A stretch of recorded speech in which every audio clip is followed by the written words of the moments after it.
Rick and Morty is back, and in the season 8 premiere of Rick and Morty titled Summer of All Fears, we are thrust into a dystopian future where Summer Smith reigns as a technocratic overlord. Society is obsessed with phone chargers, and Summer has just unveiled a revolutionary device that renders them obsolete. Meanwhile, her brother Morty lives off the grid, traumatized by years of imprisonment, warfare, and cell phone related horrors. Summer seeks him out, revealing that their reality is a simulation created by Rick as a punishment for stealing his phone charger. Rick, in his typical over-the-top fashion, designed an elaborate Matrix-like simulation to teach them a lesson. However, he falls asleep, inadvertently leaving them trapped there for years. Within the simulation, Summer ascends to power, while Morty endures a series of traumatic experiences. Their prolonged entrapment leads to significant psychological scars. Eventually, Summer and Morty orchestrate their escape, timing it with Beth's nightly wine routine in the real world. They awaken in Rick's garage, strapped to chairs beneath a screen that reads, "Never take Grandpa's phone charger." But once back in the real world, Morty and Summer mentally changed. After being stuck in the Matrix for years, Summer comes out a more confident version of herself. Taking the lesson she used to climb society in the Matrix, she tries to apply that in her real life. At first, Beth was excited to have a more mature and confident version of her daughter as her friend.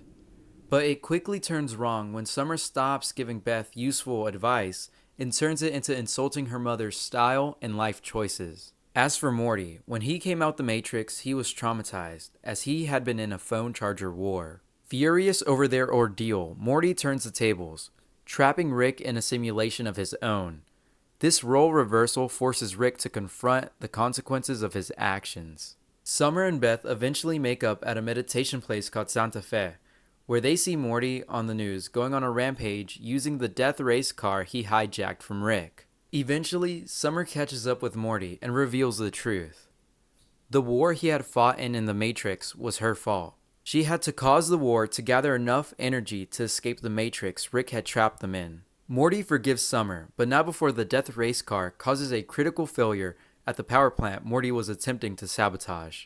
In a surprise to no one, Rick escapes the Matrix with ease and comes to the kids' rescue. The episode concludes with Rick erasing the minds of Morty and Summer, returning them back to their usual selves. This episode was a great return for Rick and Morty. I know we've seen a lot of simulations and fake reality episodes in Rick and Morty. I mean, this episode is coming off the season 7 finale, in which Rick and Morty were also stuck in a fake world of sorts. But as far as being stuck in a fake reality episode goes, this was a pretty good one. I also loved seeing Morty outsmart Rick, even for just a moment. It shows just how far Morty has come since season 1.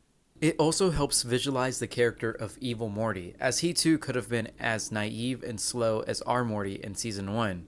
But the traumatic experiences that Rick put him through made him smarter and more calculating. Lastly, in the post-credit scene, we learned that the meditation retreat that Beth and Summer visited was actually a front for vampires, which ends with Beth killing one of them.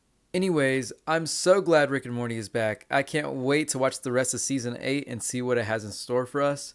As always, I'm just a side character, and I will see y'all next time.